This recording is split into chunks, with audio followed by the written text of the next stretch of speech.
আসসালামু আলাইকুম, welcome back my channel.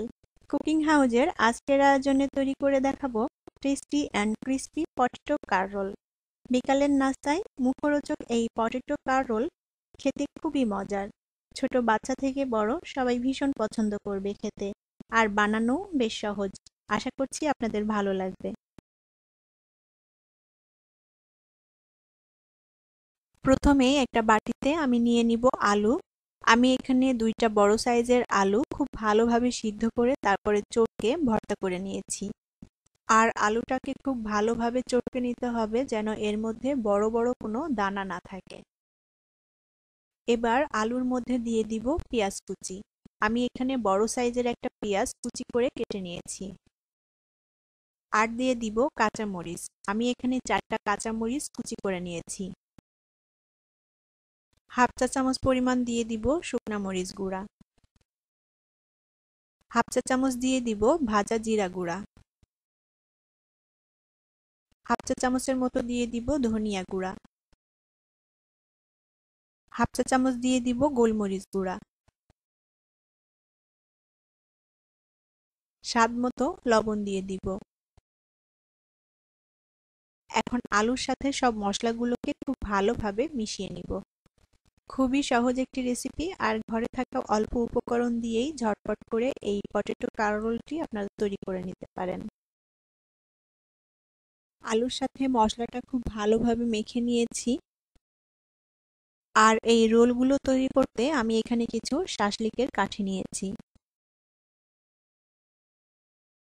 এখন আমি এই মাখানো আলুটাকে ছোট ছোট করে কয়েক ভাগে ভাগ করে নেব। যতগুলো রোল হবে ঠিক সেইভাবেই পরিমাণ মতো করে সবগুলো সমান করে ভাগ করে নিব। আমি এখানে যে আলুর পরিমাণটা নিয়েছি এখানে 7টা মতো রোল হবে। এখন এক ভাগ আলু নিয়ে এভাবে হাত দিয়ে একটু লম্বা শেপ করে নিব। এবার যে শাসলিক কাঠিগুলো নিয়েছিলাম আমি এই কাঠিটা আলুটার ঠিক মাঝ বরাবর এভাবে দিয়ে দিব। আর এই শাসলিক কাঠি দিয়ে এইভাবে রোলগুলো তৈরি করলে আলুর রোলের শেপটাও সুন্দর থাকবে আর দেখতেও ভালো লাগবে। এভাবে আমি যে আলুগুলো ভাগ করে নিয়েছি সব আলুটা এক একটা কাঠিতে খুব ভালোভাবে গেঁথে নিব। আর আপনারা যদি শাসলিক কাঠি ব্যবহার না করতে চান তাহলে আলুটা এরকম লম্বা শেপ করে এমনিতেও তৈরি করে নিতে পারেন।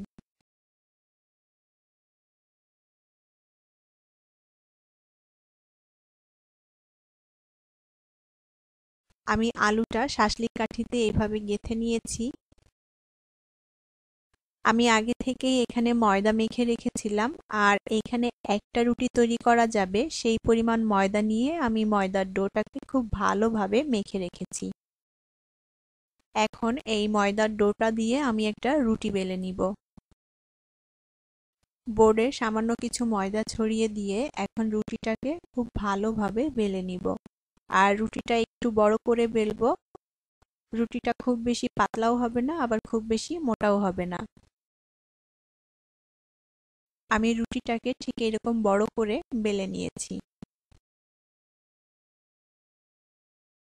এখন একটা ছুরি দিয়ে আমি এই রুটিটাকে লম্বা লম্বা করে ফিতার মতো কেটে নিব। আপনারা জাস্ট ভালো করে লক্ষ্য করলেই বুঝতে পারবেন আমি কিভাবে কেটে নিচ্ছি। আর এই রুটিটাকে আমি একটু চিকন ফিতার মতো করে কেটে নিচ্ছি। আপনারা যদি আর একটু চওড়া করে কাটতে চান তাহলে আপনাদের পছন্দ মতো সাইজ করে রুটিটাকে কেটে নিতে পারেন। এখন যে রুটিটা আমি ফিতার মতো করে কেটে নিয়েছি এখানে আঙ্গুল দিয়ে একটু পানি লাগিয়ে দিব, যাতে করে আলুর উপরে যখন এই ফিতাটা দিয়ে রোল করব, রোল করতে সুবিধা হয়। আর পানি দিলে আলুর উপরে এই রুটিটা খুব ভালোভাবে লেগে যাবে। এবার শাসলিক কাঠিতে আমি যে আলুটা গেঁথে নিয়েছিলাম সেই আলুটা নিয়ে এইভাবে এই কাটা রুটির অংশটা নিয়ে ঘুরিয়ে ঘুরিয়ে পেঁচিয়ে দিব। আপনারা একটু ভালো করে লক্ষ্য করলেই বুঝতে পারবেন কিভাবে এই কাটা রুটির অংশটাকে আমি আলুর উপর দিয়ে পেঁচিয়ে নিচ্ছি। এভাবে কাটা রুটির অংশটাকে আলুর উপর দিয়ে এভাবে সুন্দরভাবে পেঁচিয়ে নিলেই রোলগুলো তৈরি হয়ে যাবে।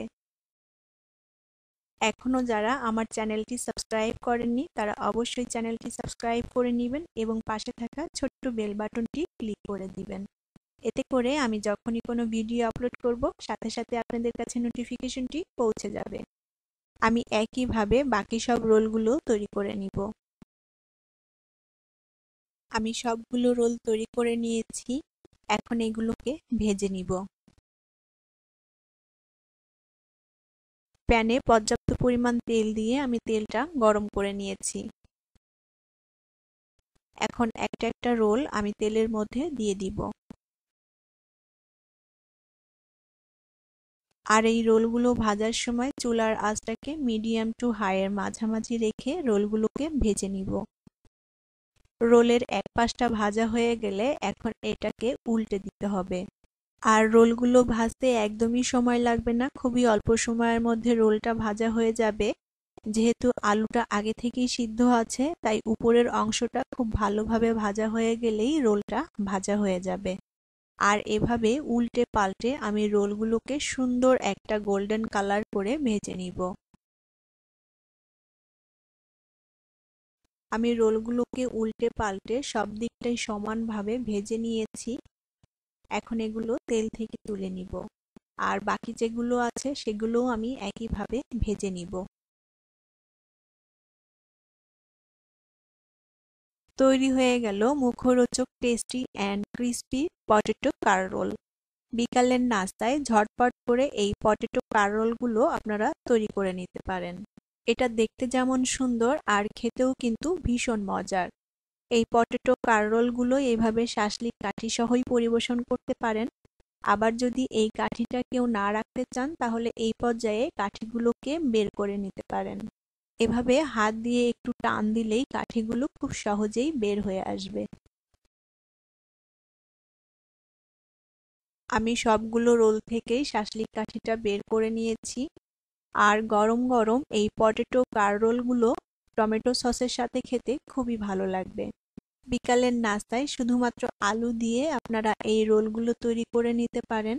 ছোট বাচ্চারা তো পছন্দ করবেই, সাথে বড়রাও কিন্তু খেতে পছন্দ করবে।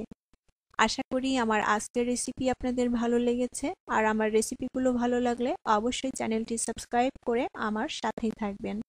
অসংখ্য ধন্যবাদ জানাচ্ছি এতক্ষণ সাথে থাকার জন্য। অনেক অনেক ভালো থাকবেন সবাই এবং আমাদের জন্য দোয়া করবেন। আল্লাহ হাফেজ।